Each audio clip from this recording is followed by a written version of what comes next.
What are the 5 stages of building a house? If you've ever dreamed about building a brand new home, or even just toured a model home and thought, could I actually do this? This video is going to give you clarity on the entire process from start to finish. For a lot of people, building starts as a dream. You save floor plans, scroll photos, imagine the kitchen, the layout, the yard. But once you start asking real questions like, where do I start? How much does this actually cost? How long does it take? And how do I avoid expensive mistakes? It can start to feel overwhelming very quickly. And maybe you're not overwhelmed at all. Maybe you feel confident. Maybe you've already toured model homes and you're thinking, this seems pretty straightforward. Either way, whether you're just dreaming, actively researching, or already walking into model homes, this video is designed to give you a clear, realistic overview so you can walk into the building process with your eyes open and avoid some very common pitfalls along the way. Hi, my name is Lydia Rowe, a real estate agent here in Tipp City, and on this channel, we like to talk about all things living in the Miami Valley of Ohio. In this video, I'm walking you through the 5 stages of building a house, from where you should actually start to choosing a builder, navigating contracts, surviving the design and construction phase, and finally getting the keys and moving in. If you're thinking about building or even just touring model homes, this is the video I wish every buyer watched before they started. Building a home can be an incredible experience, but it's also very different from buying an existing house. There are more decisions, more moving parts, and more moments where understanding the process ahead of time makes all the difference. So the goal today isn't to overwhelm you, although there is going to be a lot of information. The goal is to give you a roadmap. You don't need to memorize every detail, but by the end of this video, you'll understand what happens when, what's normal, and where buyers tend to get surprised if they're not prepared. All right, let's start at the beginning. Stage 1 is called pre-build planning, and this is where building actually starts, even though most buyers don't realize it. A lot of people think building starts when you walk into a model home or you pick a floor plan. In reality, those things should come after some really important decisions are already made. Because what you figure out in this stage determines what options are even available to you later. So before you tour model homes, before you talk finishes and upgrades, stage 1 is about getting clear on 3 big things: what you want to build, what you can realistically afford, and what kind of build even fits your life. The first thing to understand is that not all new construction is the same. There's production builders, otherwise known as box builders, where you choose from set floor plans with very limited customization. This is by far the most affordable. Most of these will be on small lots in HOA neighborhoods and are very cookie cutter. You might have 5 choices of siding color. You might be able to pick a carpet color, but not the quality. These builders mostly have very mixed reputations because when they are built right, you can get a lot of house for the money, but when they cut corners, it can be difficult to get them to honor the warranties, and you may think that something is covered that isn't. Production builders around Dayton, Ohio are builders like D.R. Horton, Fisher, Ryan, Arbor Homes, Miranda, M&I. Next, there is semi-custom builders, where you have more flexibility but still within a framework. These tend to be custom builder quality, but more limited choices. Because of the limited choices, builders can buy in bulk and save money so that you can end up with a home of the same quality as a custom build, but at a good discount. Most folks actually like having the limitations in choice too, because it can be really overwhelming when the sky's the limit. Semi-customs often have much more design choices than production builders, but not nearly as many as custom. It's a truly middle ground. Now, there aren't a lot of semi-custom builders around here, but one semi-custom builder in Troy, Ohio is called Legacy Homes, and it's a Denlinger branch. And in fact, many of the B-roll videos that I shot, you're gonna see through this video, they come from a sweet family who I worked with last year, and they allowed me to video the whole process to share with you. So thank you, Sheldon family. Finally, there are custom builders. When you're designing almost everything from scratch, although all builders are going to have 10 to 15 plans that they have built a lot of and they can treat it more like a semi-custom for you. There are so many to choose from in this category, but some of my favorites around here are Denlinger & Sons in Troy, Summit Brothers in Pleasant Hill, and up north in Tipp City. These all have great reputations for quality and customer service. You also have chains of custom builders like Shoemaker Homes and many more. Each one comes with very different pricing, timeline, and decision fatigue. And none of them are better, they're just different. So the mistake I see a lot of people make is assuming that all builders work the same way, and that's simply not true. So this first stage is where expectations matter a lot. Pinterest and Instagram are amazing for inspiration, but they can also set unrealistic expectations if you don't understand what actually comes standard versus what becomes an upgrade very quickly. And that leads straight into budget. When you build, the number you hear first is usually the base price, and that number is almost never the final price. Things like lot premiums, site work, structural changes, finishes, and upgrades, they all add up, sometimes faster than buyers expect. Most buyers end up adding an additional $50,000 to $100,000 minimum to the base price. And just because I hate when videos promise real info but skirt around things, I'll give you some rough ballparks for here in Miami County, okay? Production builders or box builders for like a 3-bedroom, 2-bath, 2-car garage, 1,600 to 2,000 square foot house, you're looking at anywhere between $300,000 and $400,000 base price. For that same house in a semi-custom, you're looking at like $425 to $480 base price. And then with a custom builder, I haven't seen anyone walk away for under $500,000 unless it's a spec home. What's a spec home?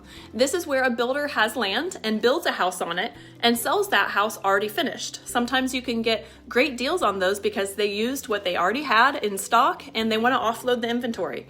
But the downside is that you don't get to choose your own options.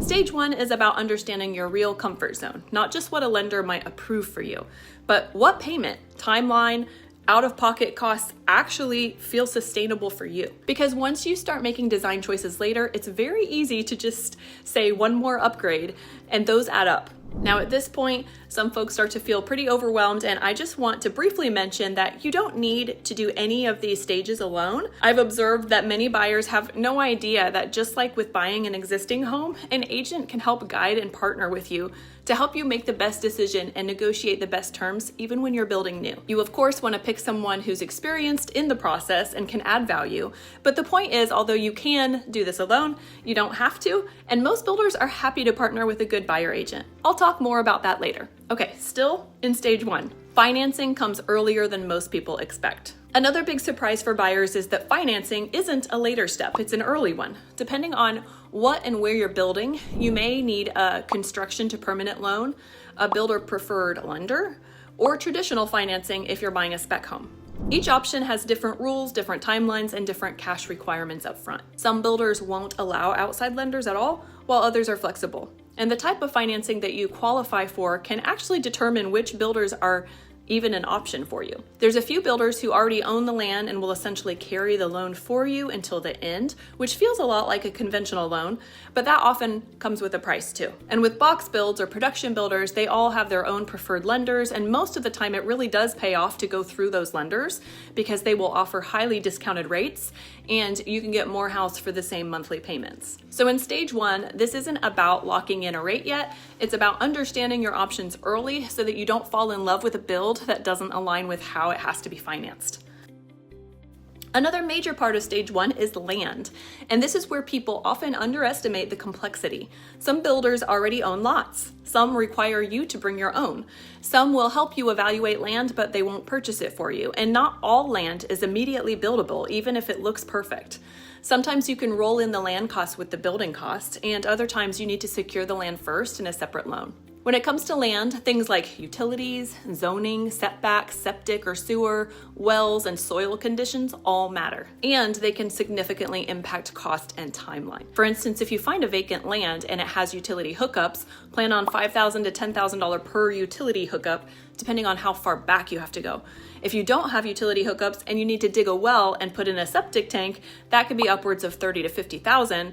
Some builders include a driveway and others don't. Some builders include site prep and some don't.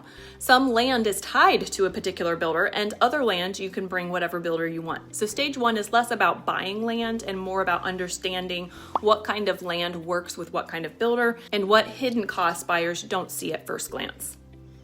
Finally, stage 1 is where you zoom out and ask the bigger picture questions. How flexible is your timeline? Do you need to sell a home first? Are schools and commute or resale important factors?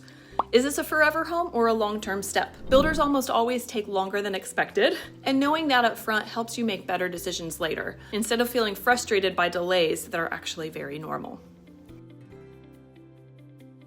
The reason stage 1 is so important is because it sets the foundation for everything that follows. When buyers skip this step or rush it, they often end up touring builders that don't fit their budget, falling in love with options they can't realistically use, or feeling pressured later because they didn't understand the full scope early on. Getting clear here doesn't slow you down, it actually makes the rest of the process smoother. All right, once you've worked through these pieces, you're finally ready to move into the next phase.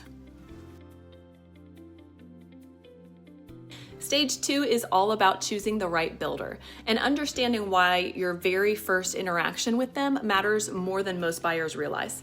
This is usually the most exciting stage for buyers. You're touring model homes, walking floor plans, picturing where your couch would go, imagining holidays in the space. And there's nothing wrong with that. This part should be fun. But this is also where a lot of buyers make decisions that affect the rest of the build without realizing it at the time. One of the biggest misconceptions about new construction is that builders are interchangeable, that if the homes look similar, the experience will be similar. That's just not true. Builders vary a lot in build quality, communication style, timeline reliability, flexibility, how they handle issues when something goes wrong, and what happens after you close and move in. A beautifully staged model home doesn't tell you how a builder handles delays or warranty work or mistakes during construction. Marketing is not the same thing as reputation, and this stage is about looking beyond the model and understanding who you're really building with. Another important thing to understand in stage 2 is how much control builders have. Some builders, they already own the lots, they control the pricing and incentives, they require specific lenders, limit customization, or have very firm contract terms. Others are more flexible, but that flexibility varies by market conditions, timing, and even how many homes they're currently building. So choosing a builder isn't just about liking a floor plan. It's about understanding how that builder operates, because once you move forward, their process becomes your process. Now here's something most buyers don't realize, and it's important enough that I want to slow down for a second. Most builders require that if you want representation, it has to be disclosed at the very first point of contact. That means that the moment you walk into a model home, start a conversation with a sales rep, give your name and information, or schedule a tour directly, you may have already removed your ability to bring representation into the process later. Builders won't usually explain this to you, not because they're doing anything wrong, but because their sales reps represent the builder, not you. This catches a lot of people off guard because by the time they realize that they want guidance or advocacy, it's often too late to formally add it. Now, if you find yourself in that position now, there have been times when I've had buyers reach out after they've already talked to a sales rep, and I have been able to still represent them, but there's no guarantee. This isn't about pressure or sales, it's about understanding how the system works. From the builder's perspective, once they've made that first contact with you directly, they consider you their client. The problem is that they work for the builder, and their obligation and loyalty is to the builder, not to you. So if you choose to work with them directly, essentially you are representing yourself from that point on. The process, pricing conversations, and the contract path move forward without buyer representation, unless it was disclosed up front. Now, most of the time, that sales rep is going to do their best to explain things to you and create a win-win. However, when there are disagreements or issues, when it boils down to it, they're representing the builder and their job is to protect the sale and the builder, not you. That's why the best way to approach this stage, especially if you're serious about building, is to slow down just a bit before touring and make sure that you understand your options. This is where having experienced guidance can make a real difference. If you partner with an experienced buyer agent, they can help narrow down reputable builders in the first place. They can explain which builders fit your budget and timeline. They can set up model home appointments and builder interviews. They can help you ask the right questions early and make sure that you don't unintentionally give up representation before you even know if you want it or not.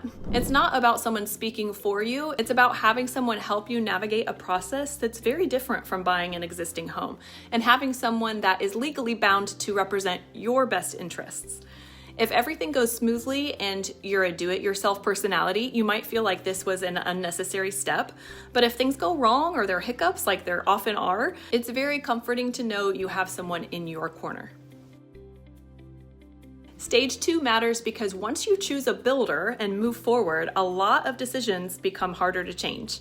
The builder you choose affects the contract you'll be signing, how much flexibility you'll have, what's negotiable, how issues are handled later during construction. So this stage isn't about rushing into the prettiest model, it's about choosing the right partner for a long, detailed process. And once you've selected a builder, the next stage is where things move very quickly. Stage 3 is where things move from "we like this builder" to an actual commitment. This is the point where you're talking real numbers, reviewing the builder's contract, and putting money down. And while building a home is exciting, this stage is also where understanding what you're agreeing to is incredibly important. When you buy an existing home, your realtor writes the offer using standard board-approved contracts, and those contracts are designed to balance risk and to protect both the buyer and the seller. When you build a home, that's not how it works. Builders use their own contracts, written by their attorneys, and those contracts are, understandably, designed to protect the builder. The simplest way to think about this is a builder contract is essentially like a seller writing their own purchase agreement and asking you as the buyer to sign it. Now, that doesn't mean it's bad or unusual. It's standard in new construction, but it does mean it's very different from what most buyers are used to. Rather than going clause by clause, it's more helpful to understand the themes that show up in most builder contracts. Builder contracts often give the builder more control over timelines. They limit what happens if delays occur. They outline strict rules around deposits, and they favor the builder on change order. They limit inspection rights unless negotiated usually. They do protect pricing adjustments due to material or labor costs, meaning they can actually charge you more if their costs go up. Again, this doesn't mean a builder is doing anything wrong. It simply means the contract is written to protect their business across many builds, not to protect one individual buyer. Pay close attention to the appraisal gap policy and things that can increase the agreed upon price. There's really not much negotiation on this, so even if you do have representation, you aren't going to be able to change much on the contract, but at least you're going to understand the risk and what you're actually agreeing to. One thing buyers often say at this stage is, "I didn't realize we'd be signing this quickly." That's normal. By the time you reach stage 3, the builder knows you're serious, pricing conversations have started, incentives might be time sensitive, and the builder is ready to move forward. That's why it's important not to confuse speed with pressure. The process is designed to move efficiently, but that doesn't mean that you shouldn't understand what you're signing. And that doesn't mean that you can't have some time to look it over and consider. You do not have to sign that day. And if there's pressure to do so, that might be a red flag about that builder. This is one of the most common questions buyers ask, and the honest answer is sometimes. And it depends. Builders don't negotiate the same way sellers of existing homes do. What might be negotiable is like upgrade credits, closing cost incentives, lot premiums, design center allowances, timing-based incentives. What's usually less flexible is the base pricing, contract structure, core timelines. Market conditions matter a lot here too. In some markets, builders are firm. In others, there's more flexibility, especially depending on inventory, timing, and demand. If a lot of people are buying right now and they're selling houses without making accommodations, then you're less likely to get them to flex. But if less buyers are on the market and they have a lot of inventory, you can sometimes get significant discounts or extra incentives. Remember, you're talking to a sales rep for the builder. Their job is to sell you the house and make the most for the builder. So this is where having someone else do the negotiating can be beneficial. While you generally won't be rewriting the builder's contract from scratch, there are situations where certain items can be discussed or adjusted, and that's another time when it helps to have your own representation to help negotiate or even know what you can ask for. Examples might be lowering the initial deposit to reduce the buyer risk, adding additional inspections during the build, clarifying walkthru expectations, adjusting how and when certain payments occur, documenting specific promises or upgrades in writing. Even when changes aren't possible, understanding where the risk lives helps buyers make better decisions about how to move forward. The goal in stage 3 isn't to avoid risk entirely. That's not realistic in new construction. The goal is clarity. When buyers understand what's normal, what's negotiable, what's fixed, and what could impact them later, the entire experience becomes less stressful. Surprises don't feel like failures, they feel like part of the process that you were prepared for. Once the contract is signed and pricing is finalized, the tone for the rest of the build is largely set. You know who you're building with, how communication will work, what flexibilities exist, and what expectations are realistic. And from here, things shift into a very different phase, one that's exciting, detailed, and yes, sometimes overwhelming. Often when you sign the contract is also when you select your home site if you're building in a neighborhood. There's something super exciting about standing on the land where your future home will be. Stage 4 is where your house stops being a concept and starts becoming a physical structure. This stage usually lasts the longest, and it's filled with excitement, decisions, waiting, and moments where you think, are we doing this right? The good news is most of what feels uncertain here is actually very normal. For many buyers, the selections meeting is one of the most exciting and exhausting parts of the entire process. This is where you're choosing flooring, cabinets, countertop, fixtures, paint colors, tile, hardware, and sometimes structural options. It sounds fun, and it is, but it can also be a lot. Because every decision has a price attached to it, and it's happening all at once. This is where preparation really helps. Knowing what tends to matter long-term versus what's more cosmetic can make these decisions feel less stressful and more intentional. When I'm working with a client in this stage, I can help ask questions about flow and use, and I can answer questions about trends and resale value, as well as just be an extra set of eyes who've walked through hundreds of homes, and that perspective can be helpful. I'm not going to make choices for you, but if you want input or if you need a neutral tiebreaker, I'm happy to help. You may want to go ahead and schedule a couple counseling sessions for your family after this one. Just kidding, kind of. Obviously, everyone's going to have different opinions. I highly recommend only having the decision makers at this meeting. Okay, after selections, most builders schedule a pre-construction meeting. This is where plans are finalized, timelines are discussed, communication expectations are set, and responsibilities are clarified. This sometimes also includes a walk of the land, staking out the borders of the home and where it's going to sit on the land. This meeting is important because it sets the tone for the build. It's where questions should be asked, assumptions clarified, and expectations aligned, especially around timelines and updates. Once construction starts, things usually follow a general order: site prep, foundation, framing, roofing, mechanicals, insulation, drywall, finishes. There will be periods where progress feels fast and others where it feels like nothing is happening. That's normal.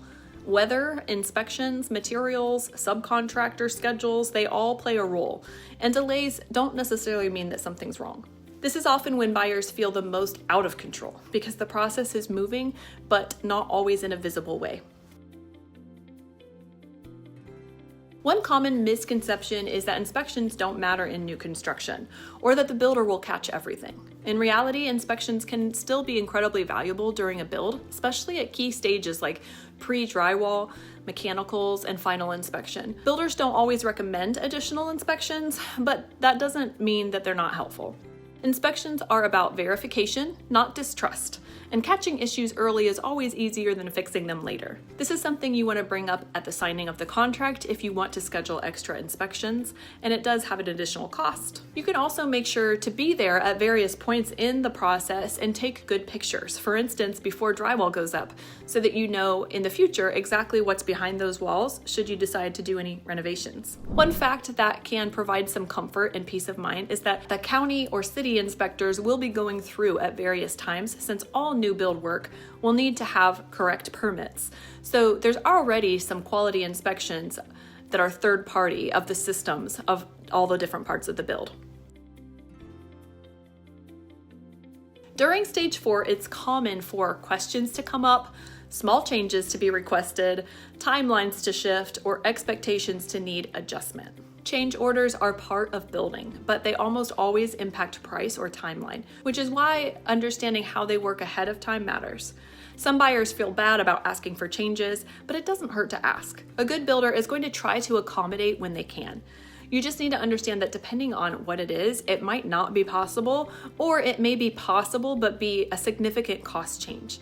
This is where semi-custom and custom builders offer way more flexibility than a production builder. The reason the box builds are so much less expensive is in part the quality of material and buying in bulk, but much of it is timelines, and changes greatly affect timelines, so if you go with a production builder, don't expect to be able to change anything at this point. You may have to wait until the keys are turned over and pay a contractor to make changes once it's actually yours. This stage definitely rewards patience, clear communication, and realistic expectations, more than perfection.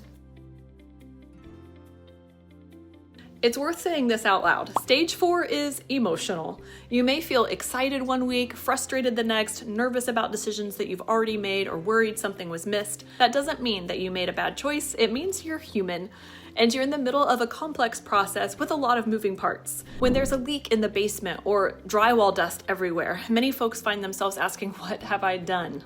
And it's good to know that this is normal. The goal here isn't to micromanage the build, it's to stay informed, ask questions, and trust the process while still paying attention.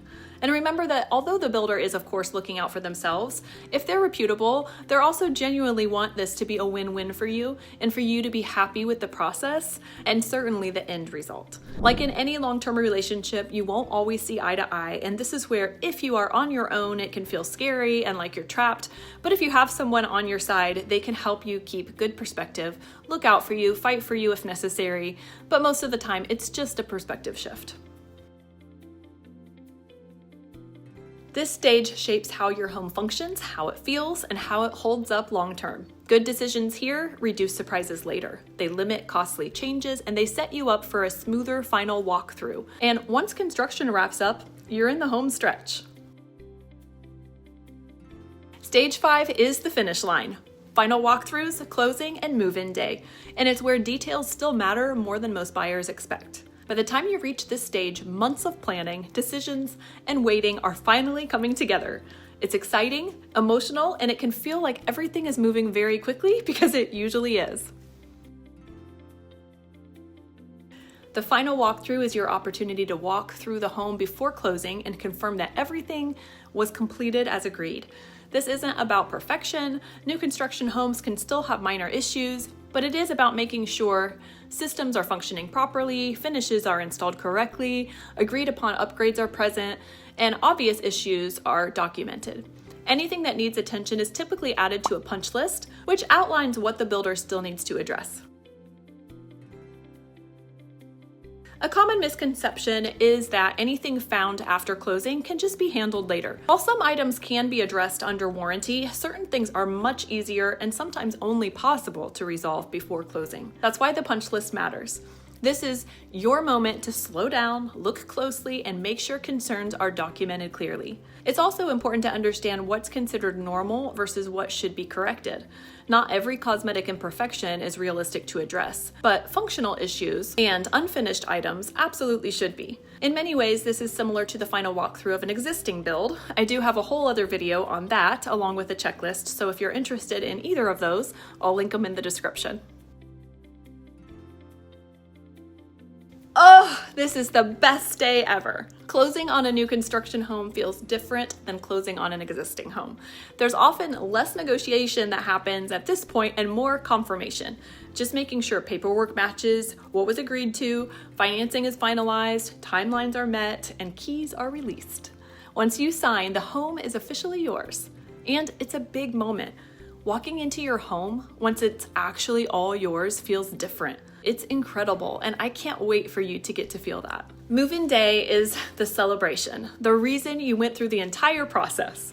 And it's also important to remember that a brand new home still goes through a settling period. Small things might come up in the first few weeks or months, and that's totally normal.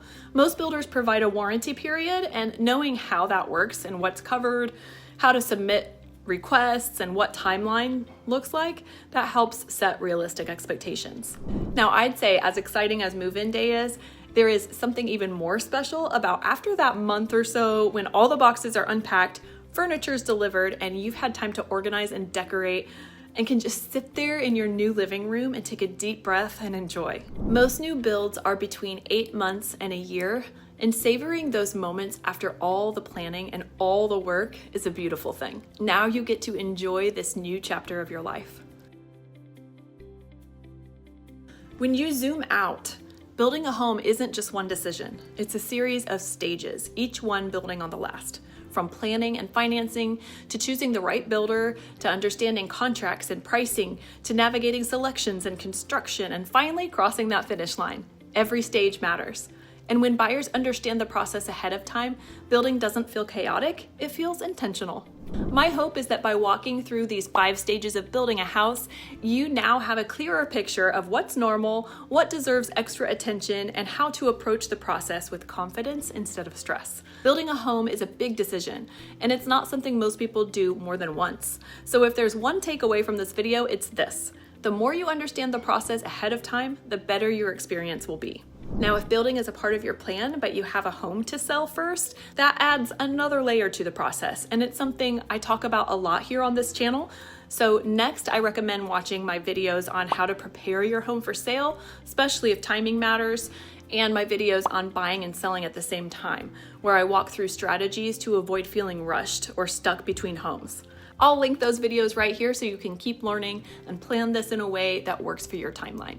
And if building is something that you're seriously considering, even if you're still in the early stages, having a conversation before touring model homes can help you understand your options, your timeline, and how to approach the process strategically. So don't hesitate to reach out, even if you're just dreaming right now.